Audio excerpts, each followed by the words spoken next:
For better or worse, I am the owner of what I think is a 1943 John Deere Model B.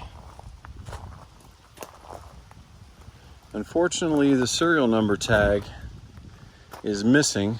Should be right there, I think.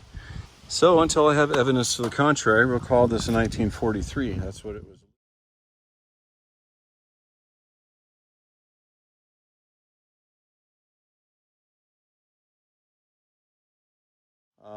This is a hand crank, start only, no battery. It does have a magneto right here. So this is the first time I've looked at this tractor at all. I bought it sight unseen. Clearly somebody's left it outside, which is too bad.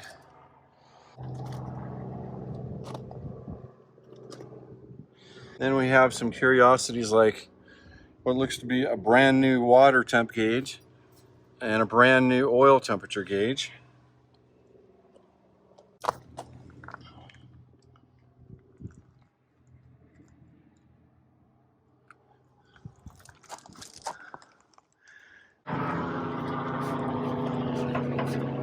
The seat spring works, so I'm ahead of the game right there. Tires. There's no huge cracks, but they've clearly got some age to them. Looks like we've got 2 fuel tanks. This is the air intake, this is the exhaust, the radiator cap. Looks like we have an oil bath air filter. And what's interesting to me, this is my first John Deere, so there's no belt that drives the fan. It looks like it's driven by a shaft that goes all the way back there to a gearbox near the transmission. I see we've got some wasp nests here and there.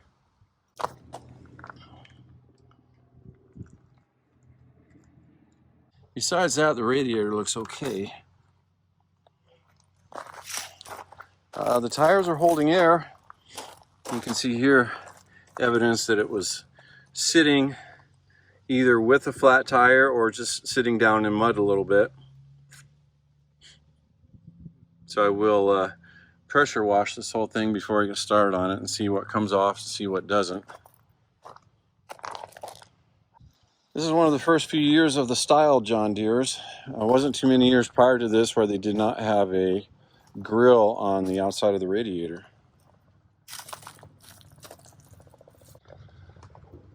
Throttle, and it's PTO lever here, high-low here, gear select here. Looks like we've got 1, 2, 3 gears and a reverse perhaps.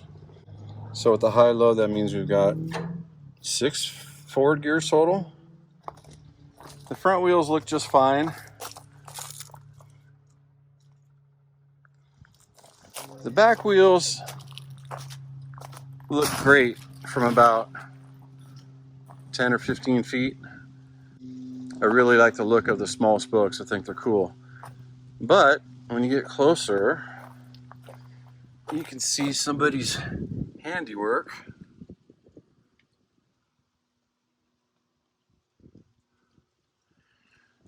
And that's not factory. So I'm not sure what's going on with these wheels. I mean, it looks like they have structural integrity, but that's about all I can say for them. They're pretty boogered up. So some curiosities right off the bat. Looks like we've got nearly new spark plug wires and nearly new spark plugs. I'll get them pulled out, see what they look like on the inside. This magneto housing looks semi-new to me as well. And it just looks like the cap has been out in the weather because it's just plastic, so it's faded and oxidized. Looks like this is the upper radiator hose, and that hose looks pretty new. No leaks.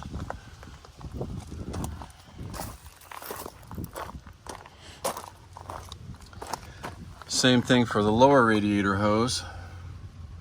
Looks like it's at least semi-new. It does have some dirt and discoloration, but it's hard to say if that is from rain and the outdoor elements, because it really doesn't look that old besides that. Also, same thing on this side. Fairly new spark plug wire. Might be a new spark plug. And we also have new fuel hose that runs up to the sediment bowl. This sediment bowl is about 60% full of fuel right now, and it looks pretty dirty on the outside. This yellow wire, it's attached to the side of the magneto housing. So I'm making the safe assumption that this is somebody's idea of a kill switch. You can get off the tractor and ground it and kill the spark. That's got to be what it is, because I don't see any other sort of a kill switch or ignition switch of any type. Front tires are in about the same condition as the rear tires. You can see it's starting to dry rot a little bit, but there's no visible cracks, and they hold air. So hopefully they'll be good for a while. We do have petcocks on both cylinders. This one's very loose and you probably need to tighten that up.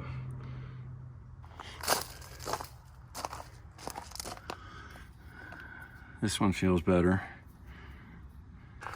I believe this is the oil check plug.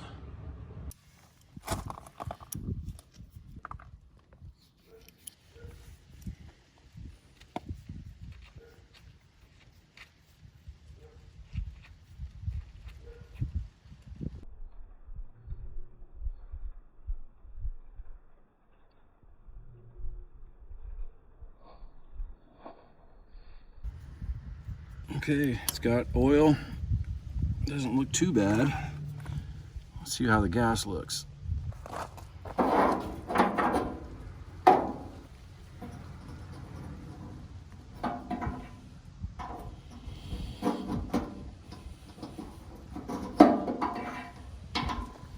Not enough in it to check. So let me get some from the bottom of the carburetor instead.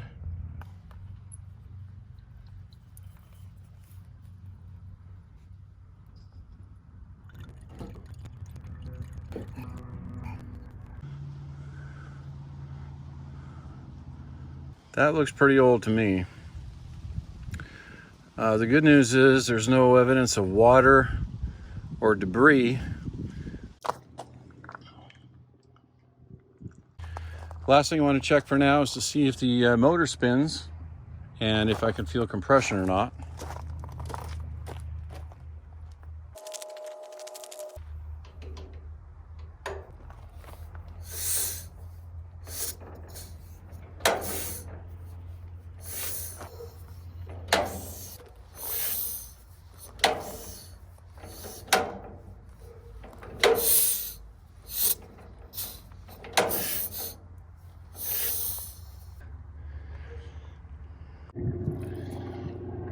All right, before we go any further, I'm going to check the spark plugs.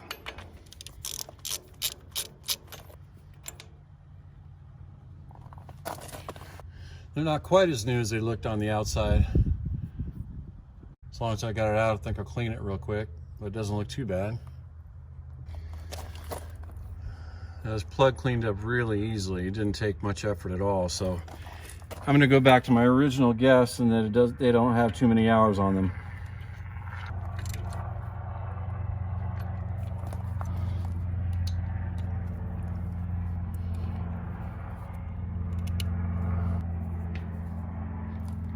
Okay, I'm going to check for spark now.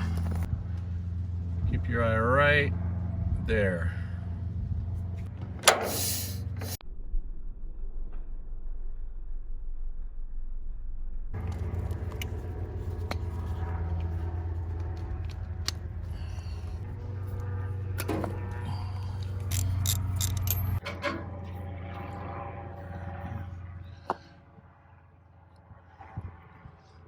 Yeah, it's about the same as the other one.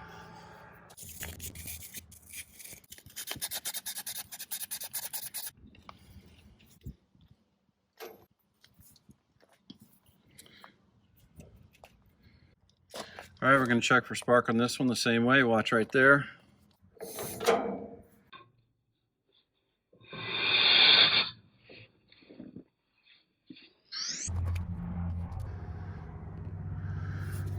Is it bad to have cobwebs in your radiator neck?